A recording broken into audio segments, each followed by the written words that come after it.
Hello, I'm delighted that you were able to come here this morning, and I'm also very pleased to be here.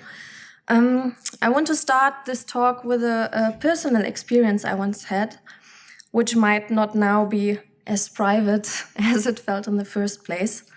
Some time ago, I watched a movie. It was quite old, from the 1970s. It is called Reducers, and which is in German short for all around reduced personality. I guess many of you know the movie. It was made by Helge Sander. I, however, did not know the work until the end of my studies, even though film studies was my major subject. That was, in retrospect, quite a surprise, because the 60s and 70s were a very important turning point in film history, as I realized after my studies. Why this? First, at the time there were many women in Germany making films, unlike in many other countries. Second, before then, as you all know, films mostly showed how women should be, or how women were perceived by outside viewers. So the important thing that happened was that those films were suddenly contrasted with the first-hand experiences of women's real lives. Suddenly there were movies out there that told the audience what it means to be a woman, and not only from a singular perspective, but in great diversity. And one of those many films was Helge Sander's Reducers. The film actually describes how woman is torn between the different realities in which she lives. There's a child, there's a desire for self-realization, there is a job, but it doesn't bring enough money, and there's love, and there's desire for a love that is different. And bringing all that together is very, very difficult for her. And even more difficult is the lack of understanding for her situation by the men, for example, who sit in positions of power, the ones who make the decisions affecting her. As I said, the film is set in the 70s. So although the film is quite old, it still touched me, and while watching it, I did not really know why. And when I thought about it, I realized that I had never seen before a film that showed in such a realistic way the situation of a single mother living in poor circumstances. And as a single mother myself, living in poor circumstances, I can call myself quite an expert in recognizing the truth of the matter. And so I can admit quite simply that this was a source of great comfort to me. To know that a film exists which expresses experiences that I myself know and have been through. Previously, I had no pictures others than my own inner images of mine that I had never seen socially represented. Well, I felt no longer isolated in my life experience. So seeing this movie was a surprising solidarity experience, because the movie dares not to sugarcoat something that is hard to experience, but shows a woman's daily struggle who chooses her own path. And the big realization was that it is not the path that is the problem, but the people who, motivated by their own convenience, want to discourage her.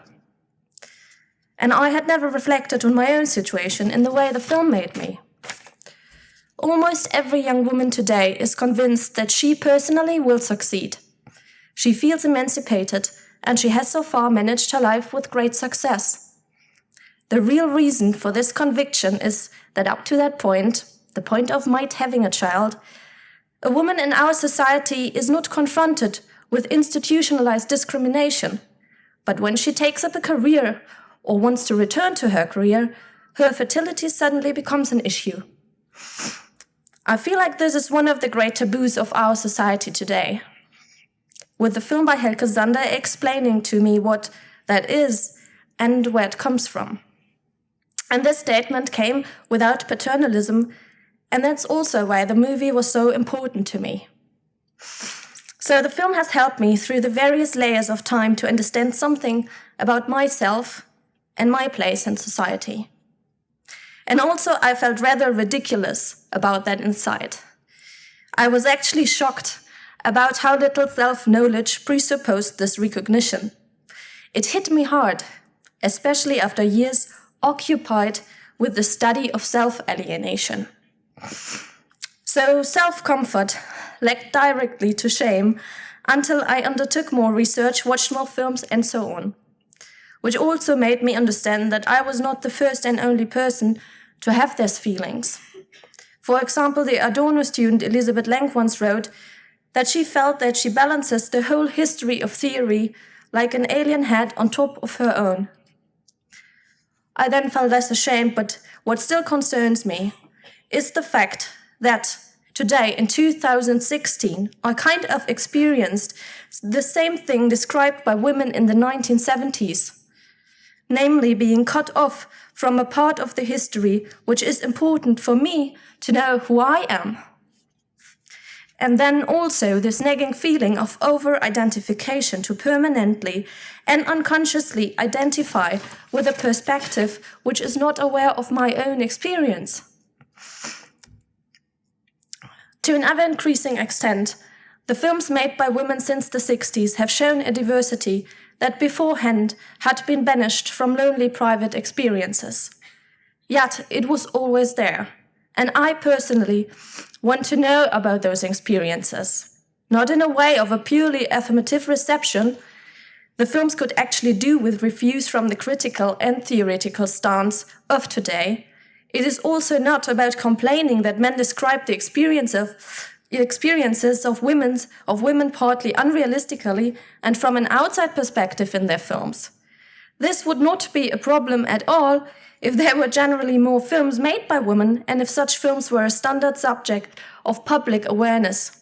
For example, via a teaching approach at school and university that took them out of the golden cage of gender studies only. Thank you.